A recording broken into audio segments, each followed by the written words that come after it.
और लखनऊ से रालोद से जुड़ी इस वक्त की एक बड़ी खबर सामने आ रही है, जहां पर रालोद जुलाई से एक बड़ी बैठकें अब शुरू करने वाला है। पश्चिम यूपी के बाद पूर्वांचल में पार्टी विस्तार को लेकर यहां राष्ट्रीय लोकदल अब सक्रिय हो गया है। 2027 विधानसभा चुनाव की तैयारी को लेकर जयंत चौधरी अब नजर आ रहे हैं।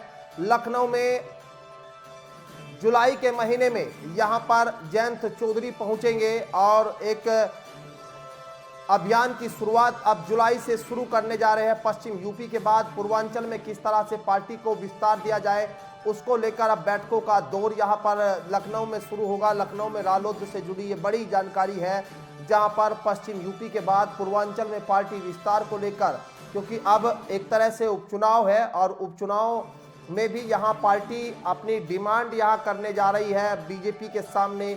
कई सीटों को लेकर कौन सी वो सीटें हैं उस पर आपको बताएंगे कि आखिर कौन सी डिमांड अब राष्ट्रीय लोकदल बीजेपी के सामने रखने जा रही है। लेकिन उससे पहले ये समझना होगा कि 2027 के विधानसभा चुनाव को लेकर किस तरह से सक्रिय मोड़ पे आ गए हैं जयंत चौधरी। एक तरफ तो यहाँ एनडीए सरकार में आने के बाद उनको मंत्री पद से नवाजा गया, यूपी में कैबिनेट मंत्री यहाँ पर बनाए गए। दूसरा, जो केंद्र सरकार में यहाँ जयंत चौधरी खुद स्किल डेवलपमेंट राज्य मंत्री स्वतंत्र प्रभार बनाए गए हैं।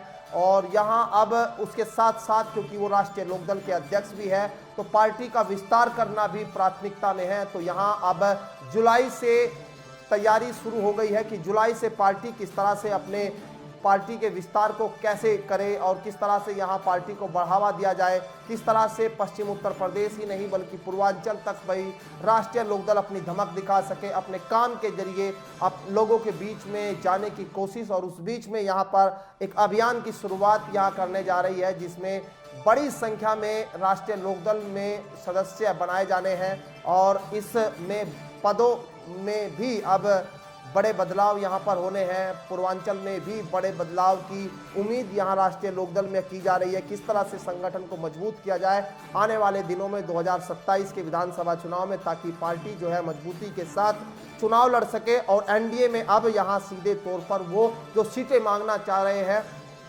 क्योंकि अब उपचुनाव है, उपचुनाव यहाँ पर पश्चिम यूपी की मीरापुर की जो सीट है, इस सीट पर भी अपनी जो तैयारी राष्ट्रीय लोकदल ने कर दी है, उस तैयारी को देखते हुए भी कहा जा रहा है कि अब राष्ट्रीय लोकदल मीरापुर की सीट पर यहाँ पूरी तरह से आश्वस्त है कि ये सीट उनको मिलने जा रही है। लेकिन जो बड़ी जानकारी एक और ये निकल कर आ रही है कि खैर सीट पर भी यहाँ जयंत चौधरी अपने लिए उम्मीद देख रहे हैं कि उनकी पार्टी का एक प्रत्याशी यहाँ खैर पर होगा, क्योंकि ये सीट जाट बाहुल इलाका है और इस सीट पर यहाँ उनको उम्मीद है कि बीजेपी के साथ आने से एक विधायक उनका ज़्यादा हो सकता है, जबकि 9 विधायक उनके उत्तर प्रदेश में यहाँ अभी है। और उनमें से अब जब चंदन चौहान लोकसभा में सांसद बन चुके हैं, तो मीरापुर सीट अब खाली है। उसी मीरापुर सीट पर भी यहाँ बीजेपी भी एक तरह से अपना उम्मीदवार बनाना चाहती है। कई नामों को लेकर बीजेपी की ओर से भी सामने आए, लेकिन यहाँ राष्ट्रीय लोकदल कह रही है कि वो सीट उनकी है। तो अब ये उपचुनाव में एक तरह से मिनी टेस्ट यहाँ पर राष्ट्रीय लोकदल का भी बार्गेनिंग को लेकर होगा, किस तरह से वो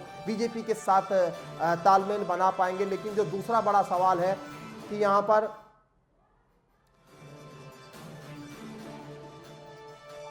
और देखिए आपको यहाँ समझ में आएगा कि किस तरह से यहाँ अगर वो उपचुनाव में अपने आप को मजबूत कर पाते हैं, और लेकिन उसी हिसाब से विधानसभा 2027 के चुनाव को लेकर तैयारी करती हुई राष्ट्रीय लोकदल दिखाई दे रही है।